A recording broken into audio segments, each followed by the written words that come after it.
बिहार की नीतीश सरकार ने अपना बजट पेश कर दिया और इस बजट में प्रयास इस तरह का दिखा है कि जो जो वादे किए गए थे उन वादों को पूरा किया जाए। हालांकि विपक्ष ने इस बजट की आलोचना की है, लेकिन बजट में क्या कुछ रहा खास और इन तमाम चीजों पर चर्चा करेंगे। हमारे साथ हमारे वरिष्ठ सहयोगी राकेश रंजन जी हैं। राकेश जी, बजट को लेकर देखिए विपक्ष का काम है आलोचना करना, वहीं सरकार का कहना है कि ये एक तरह से समावेशी बजट है और जो जो वादे किए गए थे उन वादों को पूरा करने की दिशा में एक अहम पड़ाव है। किस तरह से देख रहे हैं आप, क्या क्या अहम बिंदु रहे बजट के? देखिए, जब से ये सरकार बनी है इस बार जी, तो नीतीश कुमार का विजन, जो मुख्यमंत्री हैं उनका विजन बहुत साफ है। वो बिहार को विकसित राज्यों की श्रेणी में लाकर खड़ा करना चाहते हैं। वो चाहते हैं कि राज्य में औद्योगिक विकास तीव्र गति से हो, क्योंकि अगर उद्योगों का विकास होता है तो रोजी रोजगार के अवसर बढ़ेंगे। महिलाओं का सशक्तिकरण हमेशा से उनकी प्राथमिकताओं में रहा है, तो इस बजट में वो चीज भी दिखती है।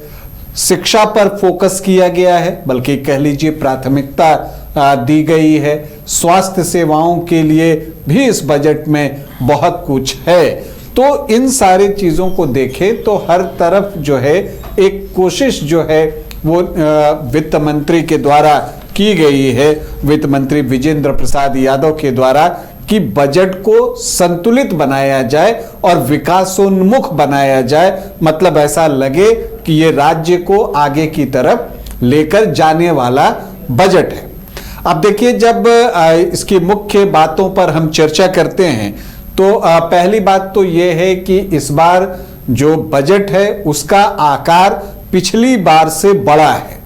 इस बार 3,47,589 करोड़ का बजट है, जबकि पिछली बार जो है 3,17,000 करोड़ रुपए का बजट था। मतलब यह है कि 30,694 करोड़ रुपया जो है वो पिछली बार से ज्यादा बजट में एड ऑन हुआ है।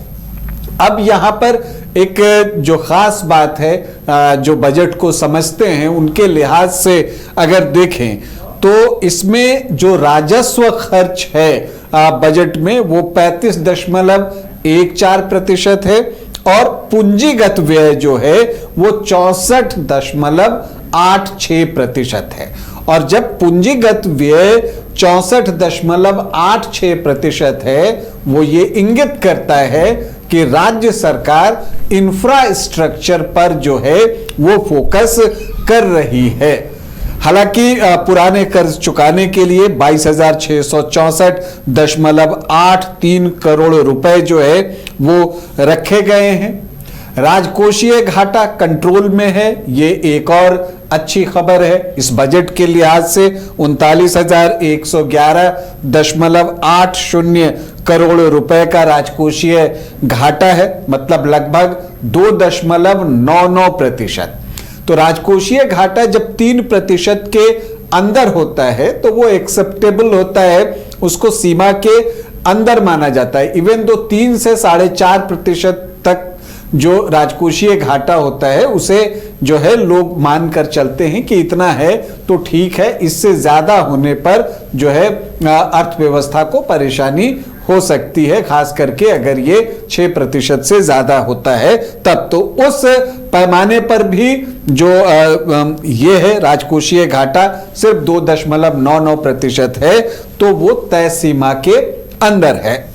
अब हम देखें कि इस बजट में क्या कुछ है, तो देखिए शिक्षा को प्राथमिकता दी गई है। शिक्षा और उच्च शिक्षा के लिए 68,216 करोड़ रुपए का प्रावधान किया गया है।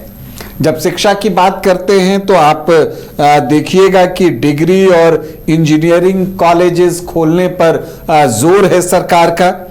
इसके अलावा जो स्वास्थ्य सुविधाएं हैं बिहार में, तो स्वास्थ्य के लिए 21,270 करोड़ रुपए दिए गए हैं। कोशिश है गांव से लेकर शहर तक अच्छा इलाज हो, बेहतर इलाज मिले लोगों को। और देखिए जो जिला स्तरीय हॉस्पिटल्स हैं, जो जिला में हॉस्पिटल्स हैं, उनको सुपर स्पेशलिटी हॉस्पिटल में कन्वर्ट करने की योजना है इस बजट के लिहाज से, ताकि लोगों को उनके क्षेत्र में, उनके जिले में ही बेहतर इलाज जो है वो मिल सके। और एक और खास बात है कि बुजुर्गों को घर पर स्वास्थ्य सुविधाएं देने की बात है।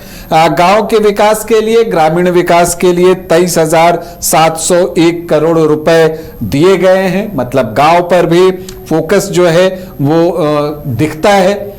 आवास की महत्ता जो है उसे भी सरकार ने और वित्त मंत्री विजेंद्र प्रसाद यादव ने समझा है। सस्ते मकान बनाने की बात है कि शहरी और ग्रामीण क्षेत्रों के लिए सस्ते आवास जो है वो बनाए जाएंगे, क्योंकि सरकार मानती है कि अगर सस्ते आवास बनाए जाएं तो जो मिडिल क्लास हैं और निम्न आय वर्ग के लोग हैं उनके लिए ये एक राहत की बात होगी।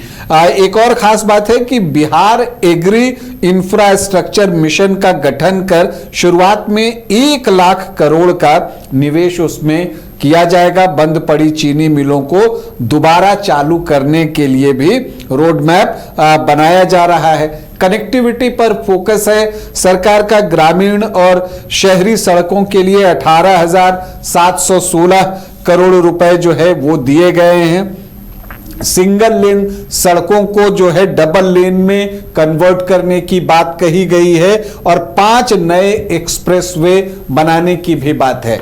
उदय, यहां पर अगर आप फोकस करें तो ये जो उद्देश्य है सरकार का कि उद्योगों के लिए इंफ्रास्ट्रक्चर जो है वो प्रोवाइड किया जा सके ताकि औद्योगिक इकाइयां झारखंड में लग सके। तो जब आप एक्सप्रेसवे बनाते हैं, सिंगल लेन को डबल लेन में कन्वर्ट करते हैं तो यातायात सुगम होता है, इंफ्रास्ट्रक्चर डेवलप होता है, तो उद्योग यहां पर आने के लिए उत्सुक हो सकता है। और औद्योगिक विकास के लिए 50 लाख करोड़ रुपए का निजी निवेश और हाट बाजार विकास योजना का विस्तार किया जाएगा। तो ये कोशिश है कि उद्योगों के लिए इंफ्रास्ट्रक्चर जो है वो डेवलप किया जाए। स्टार्टअप को प्रोत्साहन देने की बात भी इस बजट में है।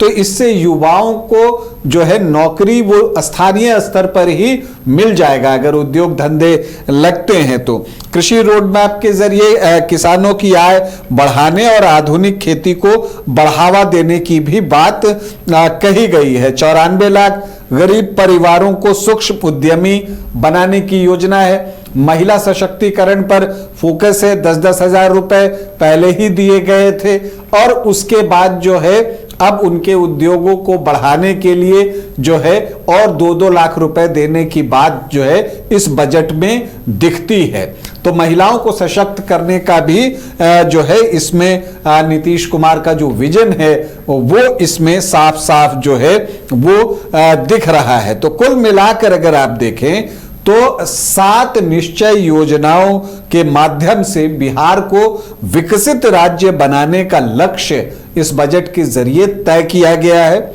योजना का फोकस जो है अगर आप देखिए 7 निश्चय का, तो प्रति व्यक्ति आय दोगुना करना है, 1 करोड़ लोगों को रोजगार देना है, महिलाओं को सशक्त करना है।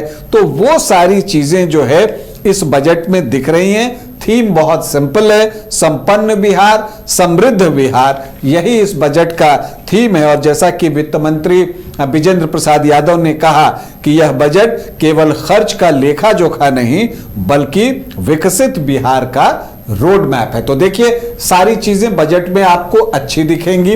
आप विकास को टारगेट करके ये बजट बनाया गया है, लेकिन जो खास बात है और जो सबसे महत्वपूर्ण बात है कि इसका इंप्लीमेंटेशन सरकार कैसे करती है।